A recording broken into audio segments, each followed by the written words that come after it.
Fumée noire à Doha. Après avoir pris officiellement les commandements de M23 AFC, une réunion au Rwanda avec la participation du Congo-Brazzaville. Nini ezali kolekana mbote bandeko ba congolais de partout bozali kolanda biso na chaîne na biso. Aimez notre émission, peut partager parce que tokolobela makambo tali mboka Congo mboka na bino. Awa tozali na tokosolo na elongo na bino dossier ya Doha. Fumée noire en ce moment. Après 3 semaines, il y a pour parler entre les M23 AFC et le gouvernement congolais, représenté par les officiers militaires de renseignement. En ce moment, fumée noire. Tokosolo na kacha émission. Et avec tous les détails, on va partager bandeko ba congolais pourquoi les M23 AFC ont claqué la porte. Na émission Petoko Solo là. Parce que bandeko Joseph Kabila, après avoir pris les commandes, yende a eu commande, il y a M23 AFC. Ndenge to solo la karabino la fois passée que Rwanda na Uganda ba yebisa qui est assimé. Maintenant il est assimé. A eu commande. Après qu'on a commande, ba M23 ba claquer porte. Toko solo la paix. Qu'est-ce que Joseph Kabila était venu faire à Goma? Toko solo la nguna kati ya émission Bande Koba na mboka Congo. Toko solo la lisusu elongo na bino. Réunion o ekotaki na niveau ya Rwanda. Bande Koba na mboka Congo ndenge tokoloba participation ya Congo Brazzaville pour nanini. Hey. Nos voisins, mais tous nos voisins baké kosangana. On nous parle même de la République centrafricaine. Pourquoi mes voisins ne sont pas kosangana? Toko solo na katia émission bandeko bana mboka Congo ya koloba ezali mingi mais toko zonga mwa muke bandeko ba congolais mwa muke sima. Pour que toye ba place nini oyo tozali nango lelo. Déjà boyoka ki mwana Museveni promettre ke ba oke kisangani.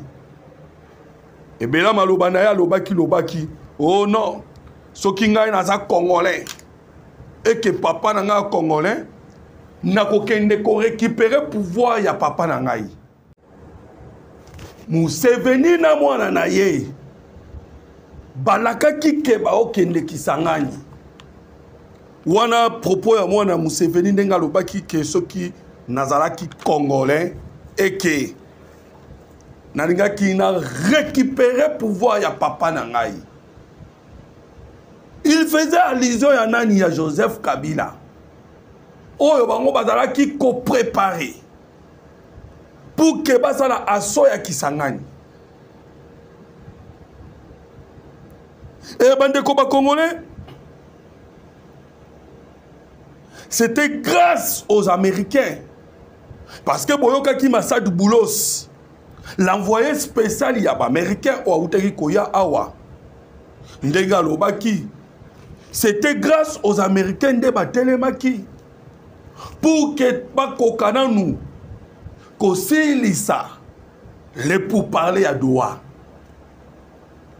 Mais boyoka ki kenanga, Joseph Kabila, Pe Museveni, bavandaki ensemble. Parce que boyoka ki ba meka ko corrompre. Johnny Luboya, le gouverneur ya Ituri.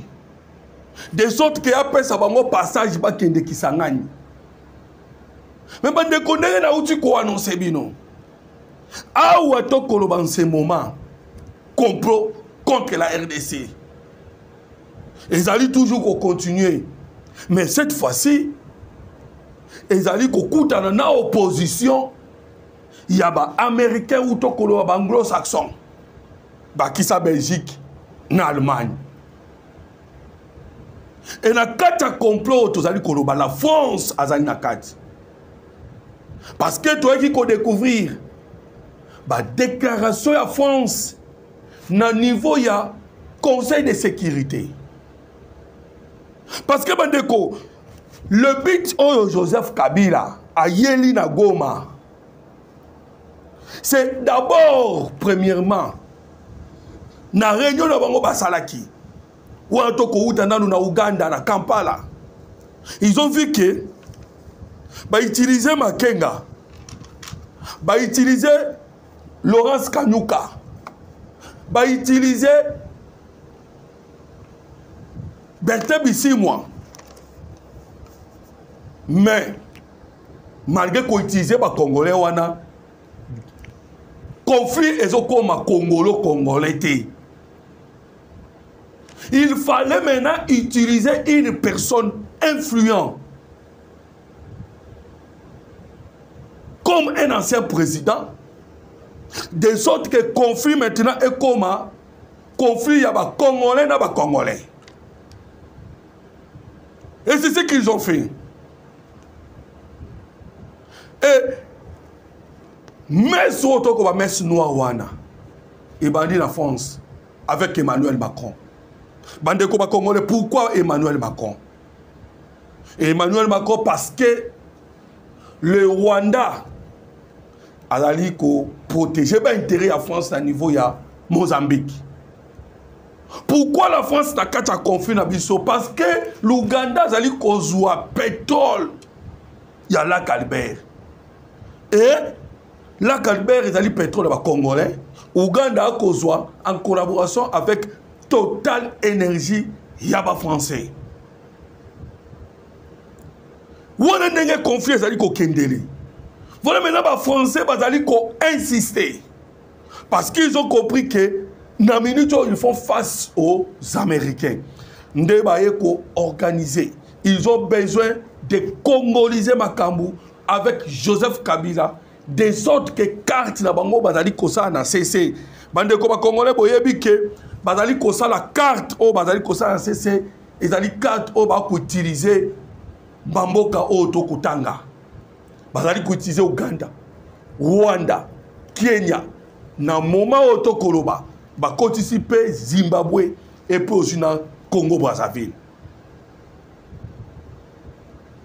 Parce que les Américains na kata conflit oyo bakangami kaka na résolution 2773 oyo elobi le retrait bandeko tolobela kango mingi mingi parce que ezali moko ya ba victoire ya Congo, la résolution 2773. Et c'est là où la RDC a kangami elongo na ba américain na mokole uti koleka lobiawa Massad Boulos a encore répété la résolution 2773. Et vous êtes en train de comprendre que à chaque fois que les Américains bazali kozwa maloba, bazali ko répéter kaka les déclarations ya résolution 2773. Ndeti na mokole uti koleka Massad Boulos aloba kini non, tozali ko yebisa Rwanda a retiré ba soldat nation congolais. Tozali ko ça va M23 ba se retirer. Maintenant quand on va français na uti koloba, ils avaient besoin de Joseph Kabila, un ancien président, pour congoliser les conflits. Et Joseph Kabila aussi de sa part. Parce que les Rwandais allaient essouffler. Les Rwandais allaient tomber au Tolobaka, chute libre vers les enfers. L'économie à Rwanda quitte. La diplomatie à Rwanda étouffée par diplomatie à président Tshisekedi. Même l'Ouganda aussi a peur. Parce que l'entrée à Jab américain. Parce que ce sont les Américains qui ont travaillé des années et des années pour que comment Maintenant, ils ont voulu maintenant que sa guerre et comment Congolais. Donc, pour la Bango, le Congolais, c'est un ancien président, d'où est cause à la tête maintenant. Les Rwandais n'y est pour rien. Ce sont des Congolais et des Congolais. Oh, la guerre. Voilà des acquis calqués na Bango. Et Joseph Kabila yaki na Goma. Bande Goma Congolais. Joseph Kabila yaki na Goma na Mbongo. Depuis la prise de Goma et Bukavu, les militaires M23 AFC, les militaires ont recruté qui pendant tous les 3 années où il y a guerre. Bande Goma Congolais, qui n'est qu'à gauche à droite, au bas côté si bango armé par force, au bas ça bango lavage d'esprit, bah au anande, bah qui n'est qu'à bango, bah côté bango na armé. Parce que les rapports des experts, il y a Nations Unies et démontrent qu'il y a un mot. Mais après qu'on continue à faire armée, ça fait 2 ou 3 mois à payer. Et le Rwanda a la capacité de supporter. Pour preuve, Boyoka Kibinomoko, mais c'est Paul Kagame a la population avant même de commémorer l'anniversaire, il y a génocide, il y a tout. C'est Paul Kagame a bien qui population rwandaise a yebisi bango pour se ressentir. Parce que dans mes collègues, vous avez des difficile. Déjà Paul Kagame a yebaki yango. Et avec Kabila a simé. Et quoi simé à Kabila, et zali quoi simé oyo sengeli aya non simplement na mbongo, mais sengeli pe aya na ba moyen. Yemoko assumé tout. Et Kabila est venu avec l'argent, il y a Kinde Nambongo, qui permettre à soutenir les M23. AFC. Et le gouvernement congolais est bâti. Voilà, Oyokaki, Mikole Kanaki déjà. Les renseignements américains, Pesaki na RDC, tous les données sur les transferts. Il y a Mbongo Oekolongwaka, Kinshasa ou RDC vers la rébellion, vers Joseph Kabila. Et Joseph Kabila, Azaki Kozong sont déjà dans la rébellion. Maintenant, surtout la RDC Kataki. Dernièrement, lorsque Boyokaki Bakangaki, Djatani a riche. Parce que Djatani a riche, c'est lui qui est le responsable. Il y a une entreprise. Oyo P. Joseph Kabila Zali, actionnaire. Et c'est les Américains qui nous ont donné les renseignements. Maintenant, le gouvernement congolais a possédé qui déjà n'a coupé, de sorte que a bloqué par-ci par-là, Mongo et Zonga Kalisu Souté Namupazi à M23. Et ce n'était pas fini. On attendait que Kabila maintenant à se prononcer publiquement dans Miso surtout que aujourd'hui Azali Nagoma. Et tant maintenant que Banosaki et pas proche Bandeko Congolais, Bolandate rétropédalage Yabaï FCC. Parce que Bamoni que action wana bien que ça dit que c'est tout ce temps autour de la sous Wandate to comme le min Kabila mais entre autres et clouer bango politiquement au Congo. Et confirmer ma thèse que Kabila était un Rwandais.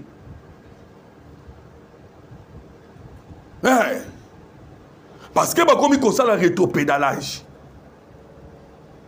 Oh non! Où est la photo? Où est les vidéos? Comme il y a photo et la vidéo. Mais pourtant, non, c'est où tu pas là-bas. Et jusqu'au preuve de contexte, il est là. Nan nous tomons proche, il y a Kabila Oyoba, Wanganite, que Azalaki Wana.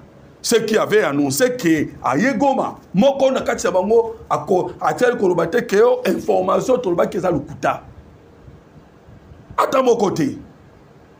Rétopédalage, parce qu'ils ont voulu que Kabila aille, mais en même temps, le PPRD continue à fonctionner. Les FCC continuent à fonctionner. Et l'entreprise, il y a Joseph Kabila continué. Société naïe au Asala. offshore et autres, et continuer. Ba résidence, ba Kingakati, ba Kachamanta, ba il, biloko news o Joseph Kabila nango o a occupé et continuer à fonctionner. Maintenant, lorsque ba moni que le gouvernement congolais a écossé la décommunication, ou a BBC décommuniqué, na kata ba communiquer wana, et suspendre là nous peut perdre. Et comme ça l'action judiciaire contre Joseph Kabila. Et en ce moment, Joseph Kabila sera en difficulté. En attendant, pays non c'est ça ami, il y a Congo. Il est obligé maintenant d'aller na Ouganda, puis na Rwanda.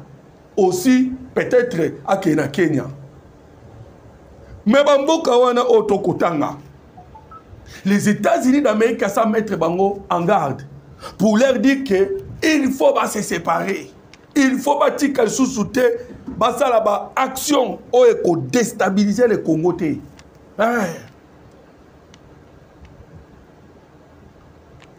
Voilà maintenant ce qui s'est passé dans le Congo congolais.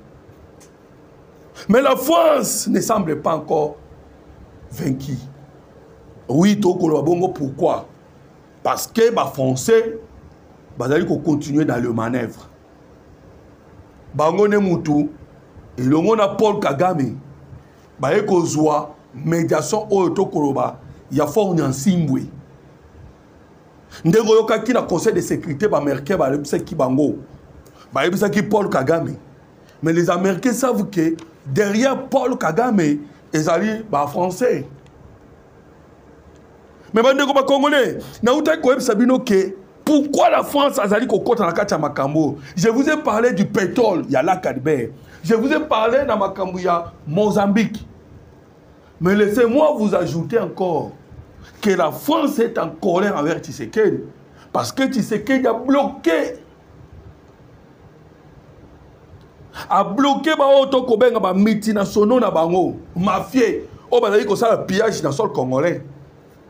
Parce que qui déjà les États-Unis d'Amérique qui a donné Trump, babenga qui gouvernement congolais pour na bango. Plus question, il y a qu'à signer les accords avec les privés. D'abord, avant les privés, les quotas en action. Les accords doivent être signés avec le gouvernement américain et le gouvernement congolais. Déjà, il y a l'action aux amis américains et cloué madame comme français au balingi, entreprise ba na système ya mafia. Et cloué pe ba chinois parce que ba chinois pe ba signer contrat na RDC ya état na étaté. Et donner temps balingi ba mafia té. Et les Français veulent toujours que va continuer le système, il y a mafia. Voilà maintenant, bandeko, la France, ça veut dire que c'est d'été, la réunion. Réunion et ça na Rwanda. Avec la participation du Congo-Brazzaville. Vous savez bien que tout ça Kibino, Congo-Brazzaville, en colère. Lorsque vous avez dit que Rwanda 12 000 hectares. C'était dans les buts pour déstabiliser la RDC, particulièrement la ville, province de Kinshasa. Et là, les Brazzavillois ou Congo-Brazzaville sont en colère parce que tout ça Kibino, depuis que le président Tshisekedi avait pris la décision, il y a qu'à construire le port à nord profond de Banana et à rejeter qui la construction, il y a pont entre la RDC et le Congo-Brazzaville au place de rail. Et c'est là vraiment ce qui kanda na Sassou-Nguesso. Et Bakeko s'est retrouvé dans la réunion. Juste après la présence de Joseph Kabila. Na Goma. Réunion Salami na Rwanda. Et le loto Kolobawa, filmé noir na Doha. Toloba qui bien que les M23 AFC, là où Kagame dit non, bah M23 peut pas non. Juste après, comment on a ba vidéo on a qui bande ko ba congolais ya ba rwandais ko kota na Goma nde ba ko sangana na Kavumu parce que ba mona ki Kavumu ezaki trop faible les wazalendo ba kenda ki tina Kavumu ba beti bango en désordre nde ba koti sango quelques rwandais ba esko ko na aéroport à Kavumu pour que ça la renforcement et wana basaki renforcement wana avant Joseph Kabila aya na Goma basali renforcement wana et les lots va rejeter Doha. Mais il y a un côté de Congolais pour vous dire pourquoi ils ont refusé pour parler. Parce que depuis 3 semaines, avec le renseignement militaire congolais, et le rebelles terroristes de M23, il y a conditions, conditions oh non, le président Tshisekedi s'est prononcé. Oh non, oh non, la loi, il y a 22 novembre 2022, est qualifié comme de terroriste. Oh, Tala Ebeli. Le gouvernement a fait quelques concessions. Et en fin de compte, bande koba congolais, yoka bae komatisa kota. Bae kobimisa kota ya, il faut babimisa mwanga chuchu. Et puis, babimisa peli susu, le général Yanv. Mais bandeko, lorsque bango basali koloba ke babimisa général Yanv, mais ils oublient que le général Yanv, oh bango basali koloba, il est un officier d'une armée congolaise. Mais c'est la rébellion. Oh, ils allaient réclamer Kobimana en prison. Oh, tous allez kokamwa makambo zali kolekana mboka oyo. Rébellion a réclamé un général, il y a armée congolaise. Naba Mwanga Chuchu. Ils ont quitté là-bas, bah sa liste, il y a 700 personnes. Oh non, il faut que les 700 personnes babima. Bande koba congolais, tozali wapi. Pour que rébellion Kenosenga a ta liste, il y a 700 personnes. Voilà maintenant bande kondenge to uchi koye bisabino que tout ça ezala qui n'a objectif sous kanongo va faire plier le gouvernement congolais. Bandi misa gouvernement congolais. Ce n'est pas pour rien qui cause la forcing. Il y a kozwa Goma na Bukavu. Oye mema ki batu bakufa ki plus de 10 000 personnes na ville ya Goma seulement. Il fallait le gouvernement congolais andi maba oyo bango bazali koloba. Mais le gouvernement congolais boy bazongi. Mais laissez-moi vous dire aussi que parce que vous retournez dans la question de Komoloto, pourquoi le gouvernement congolais dit qu'il y a solo là na ba M23. Vous retournez dans la question pourquoi? Mais je vous l'ai dit déjà, je vous réponds. Le gouvernement en acceptant qu'il y ait na bango. D'abord, il faut qu'on que c'était sur la pression américaine. Le président Tshisekedi a solo là qui n'avait que les Américains. Lorsque les Américains lui ont demandé, Andi Mananou, a-t-il la délégation à Kende Kousou na Qatar? Le président Tshisekedi a yébisi américain. Mais ceux qui ont dit que Kousou na Qatar, est-ce que les solo oye Kousou na Qatar et qu'on respectait la résolution du Conseil de sécurité 2773? Et les Américains ont rassuré dans mon Kozamboka et qu'on respectait. Voilà pourquoi la délégation à Congo au Ekende Kikuna bakenda ki solo selon la résolution 2773.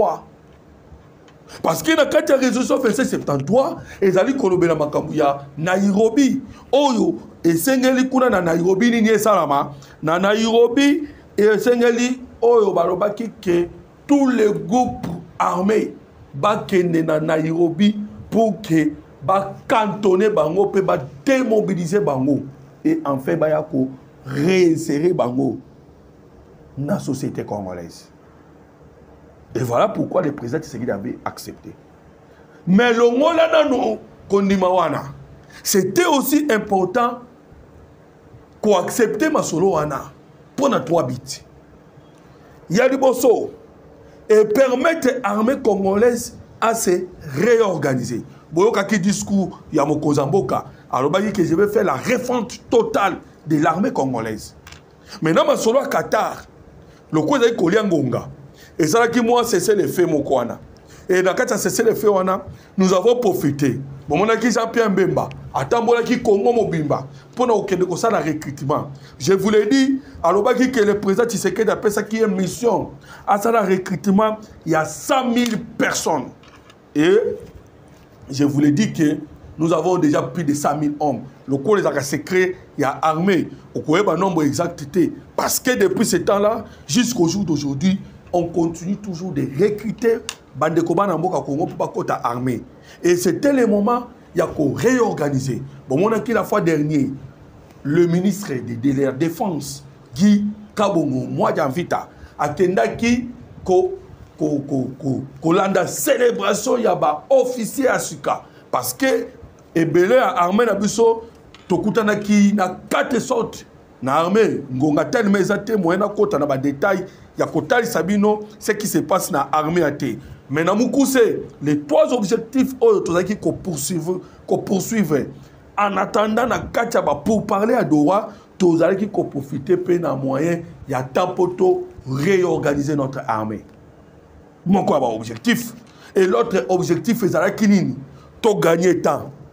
Et na ko gagner temps. Les Rwandais sous sanctions. Les sanctions on a ce qu'on va se faire sentir. Parce que yemoko na uta ko sabino que Paul Kagame alobaki.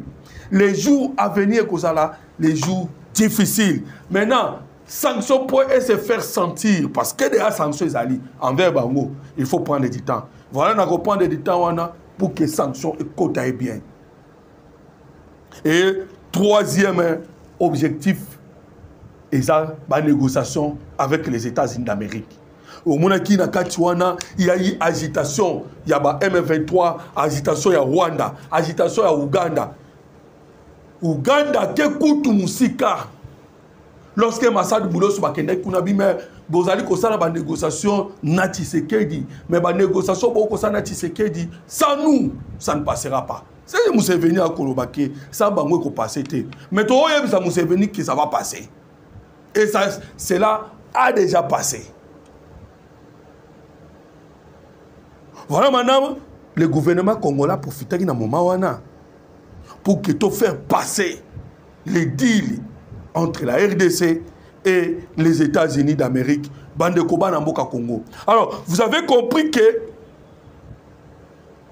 nous avons eu l'opportunité. Ouais.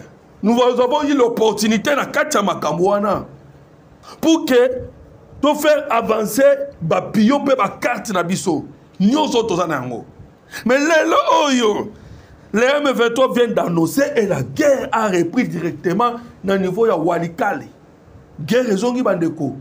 Yoka Bazali Koloba, je sais que Bako rêvé. Balobi au non. Objectif na biso to récupérer encore Walikale. Après ça to récupérer Walikale to ke Kisangani. Balobi na ndenga sekuna ba récupérer Uvira.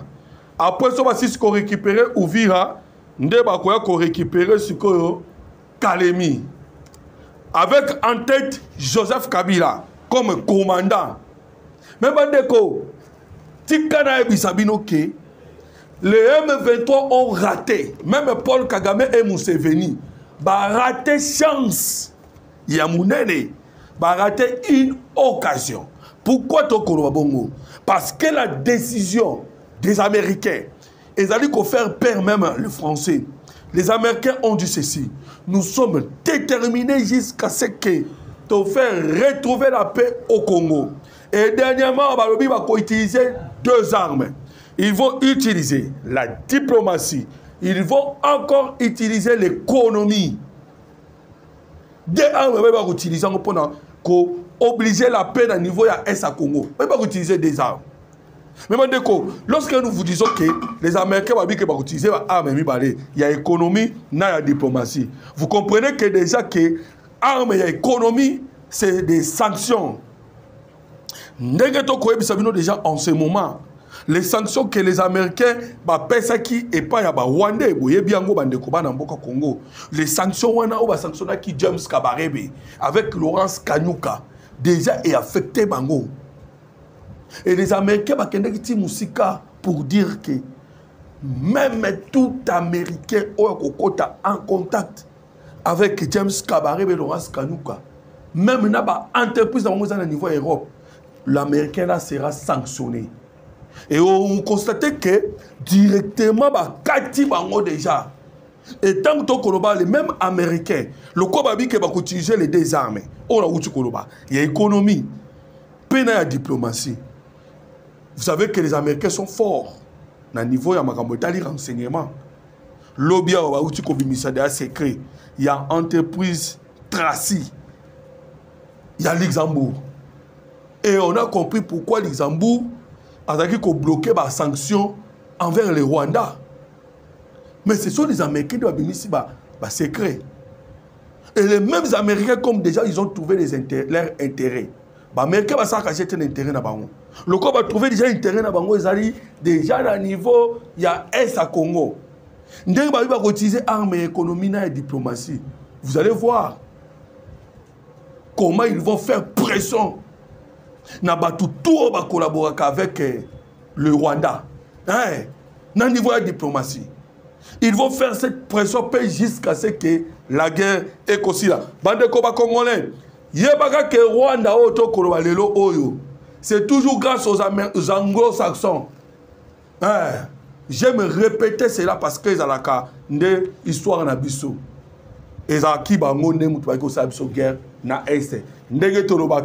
Nzete Paul Kagame mataki yango pe nzete Paul Kagame akiti nango. Merci mingi na bino. Balandi Nabiso, Bozali, Ebele, merci beaucoup. Aimez notre émission et partagez partout pour que Bande Kono Sobaeba, Makamozali Kolekana, Mboka Kongo, mon numéro de téléphone, plus 243 89 40 330 80. Merci beaucoup.